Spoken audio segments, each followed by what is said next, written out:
all.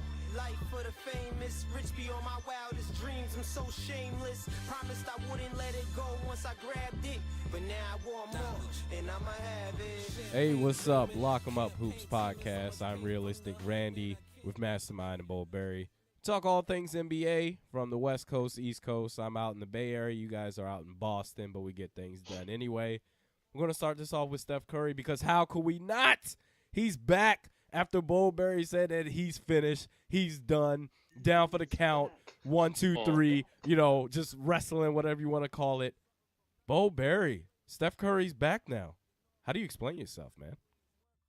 Well, there's not much really to explain besides just saying that I'm sorry and I was completely wrong, and that he dropped 40 with a triple piece with Nugget. So I can't really be I can't say too much being like he's done because he's clearly back. I mean, I was even expecting him to be a little rusty, but he definitely wasn't rusty. I mean, obviously he missed his first few shots, and it took him until I believe the third quarter was it to really get hot. Really, It was fourth. really He missed fourth. his It really was the like fourth? towards the end of the fourth, yeah. Right. Well, Yeah, because I unfortunately, as the last performance where he hit that half-court shot against the Thunder, I fell asleep to that and this one as well. Oh. So it's just something I have not been able to enjoy unless I watch it on replay on NBA TV. But I mean, hey, I still saw it, but it's not the same when it's live. But definitely feeling a little salty about it. I'm sitting here eating my words like the fat kid from Matilda.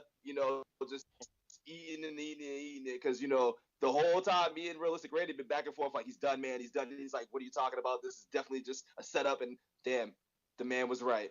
And I can't say anything else besides that. He's the MVP for a reason. He had a great performance, and he's coming. And it's about to be real spooky out in the league and for the playoffs for the next round and on. So and they play tonight. So that's really all I have to say on Steph Curry's performance the other night. And as far as him having the MVP award and people complaining about it, like T-Mac, first round dude, talking about he's watered down and he's just a shooter and etc. I just find that absurd that people are still finding their ways to nitpick and pull out about how this man's not the most valuable player or the best player arguably in the league. I mean, you can still have LeBron, I guess, second best or whatever, but we're seeing a change of the throne right now. We've been watching it happen for the past 2-3 years. It's hard for people to adjust to change, but that change is definitely soon coming, and hopefully they get that repeat. And I mean, honestly, the man's ready to play ball. I mean, I think that was just a precautionary thing. Now I know I said that this was him being done and it was similar to KG, but it was definitely from how we played the other night, precautionary, and he's here. He's back. Well, you mentioned T-Mac too, as far as what he said as far as the league's watered down, and that's the only reason, or that's I guess the primary reason why he won back-to-back MVPs, or more so first ever unanimous MVP, Steph Curry. Mastermind, let's go to you. What's your take on Steph Curry coming back? Because I gotta admit, I didn't even expect him to come back this quickly. I like Bowberry, you said, you thought he was going to be rusty and everything like that. Yeah. I thought the same. So, Mastermind, what's your take on Steph Curry being back? I mean, him being back is great for the NBA, first of all. Without him, the playoffs are still interesting, but it's not the same if Steph's not here. He's the MVP. He's the best player in the league. So, him being back makes it good for the fans. It makes it good for the NBA and also his team. But there's no way I thought he would, come back scoring 40. I mean, not that he said it himself. There's no way I could have pictured me coming off the bench scoring 40 points a game. It was almost a blessing that Sean Livingston ended up getting ejected, because after that, Steve Kerr was like, "How are you feeling?" He said, "I'm feeling great." So he let him play. He let it ride, and look what happened. He did miss his first 9 threes, but fourth quarter, as he went like this, it was time. So he had 17 points in overtime. I think he made like 5 out of 6 threes in the fourth and overtime. So this guy is just amazing. I mean, I'm almost lost for words of just seeing this guy. I mean, every game I'm just like, how does he make these shots? Like it's hard to incredible. It's hard to comprehend because I've never seen someone shoot like him. He made 402 threes this year. I don't see that record ever being broken. I don't think he can break that record. So tough. 400 threes in the previous. Well, I mean, if he 268. plays in some fourth quarters in the regular season, you never know. That's He might have smashed that. That's true too. That's true. That's definitely true. That's astronomical. Like, you know what I mean? Like, I don't see anyone doing things like this. But as far as him getting MVP, it's first of all, I'm shocked that I'm not shocked that he got unanimous. I'm shocked that this is the first unanimous MVP. Right, like dudes like Jordan and stuff. Jordan, I mean, if that's the case, Jordan should have like 5. I mean, especially in the 95-96 when they broke the record, and it was a 72-10 record. I'm surprised that he hadn't got that. Other people have arguments that Shaq should have had a unanimous in 2000 and KG and you know, I get it, but you know, Jordan's the only exception for this. But outside of that, yeah, definitely. Steph definitely deserved this MVP unanimously. There was no one on his level this year. You can throw me. I'm surprised no one threw a vote to Russell Westbrook because the guy had 18 triple doubles, but I'm glad no one did because Steph broke so many records this year. He had, like I mentioned, 402 threes this year. He was a part of the 50-40-90 club. He led the league in scoring. He jumped his average career high in scoring too. So he broke so many records this year. So I mean, it's definitely deserving of this awards. I think he's going to get that award tonight too, which I'm definitely trying to stay up for that. Yes, sir. Home game too, right? Home game in the Oracle. Yep.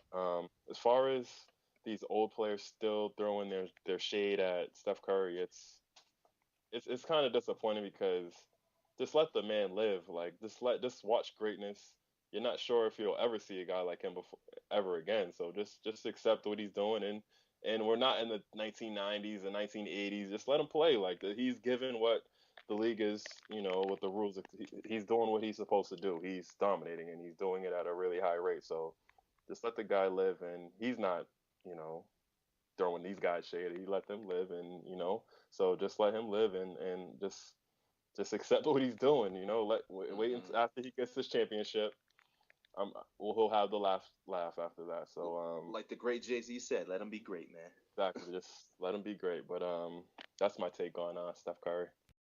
And you guys both talked about the playoffs. You know how, or maybe it was just Mastermind. I can't remember if it was both of you, but saying as far as the playoffs now, it's just like okay, you remember, and we'll talk about the Cavs in the next segment. But you remember we were talking about, I guess, you know, pre-production texting or you know, emails, whatnot, just talking about how, you know, while all the playoffs, you know, I guess OKC Spurs, you know, we'll see, and we were evaluating in stats, and if these match up in the finals, let me tell you something right now, it's over. It's over. There's no more need. There's no more need to say, oh, let's break down this matchup or this or that, because I've always been of the mindset that as long as Steph Curry is healthy and he's available and ready to go, the Warriors are going to repeat as back-to-back champions. So and there's nothing else to talk about. They might. It's over. And I'm glad I saw it too, because I didn't even expect him to come back that quickly. I was watching.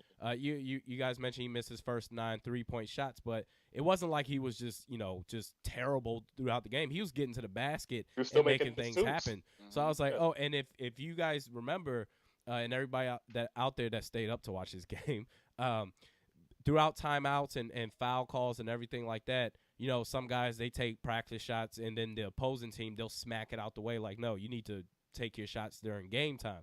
But the Blazers, they were letting Steph Curry do it. He took so many practice shots after timeouts. I was like, oh, this dude, he's just getting his rhythm back.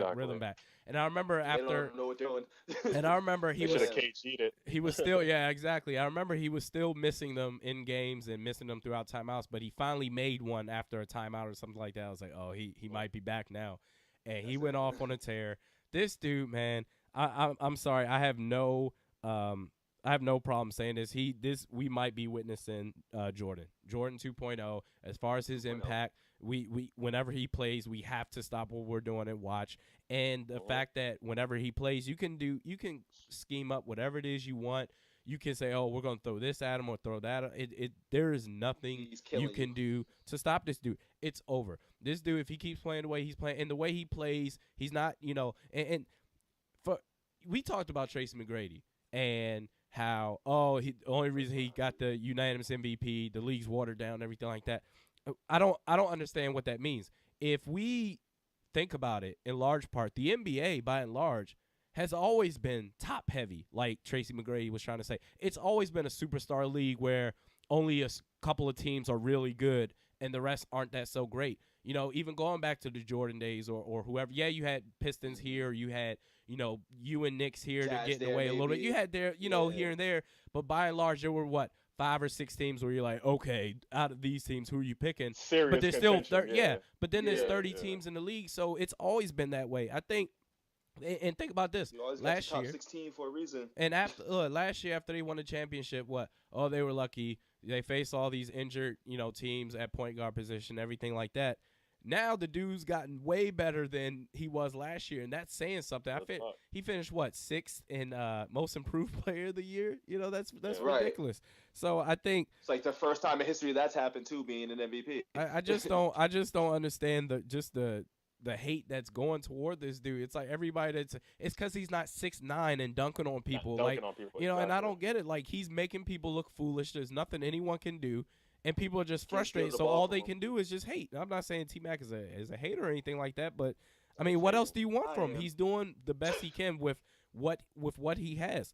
I mean, nothing against, LeBron or anything like that. I'd watch Space Jam 2 if it was Steph Curry as the lead character. That's just me. Because he's, think about Space Jam. It was Jordan. It was the aura of him. And, wow, oh, my gosh. And then it's like LeBron, he's the chosen one and all that stuff. But Curry is more related to that Jordan aspect than anything else. Right now. Yeah. And if they wanted to do a Space Jam, with LeBron, they should have did it a few years ago because Steph Curry's at the coming top up. of his game. Yeah. Steph is coming. Yeah. He's here, not even coming. Yeah, he's here. He's here, yeah.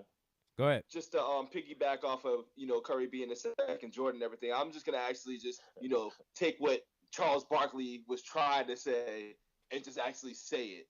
That performance is up there with the flu game. It wasn't the finals.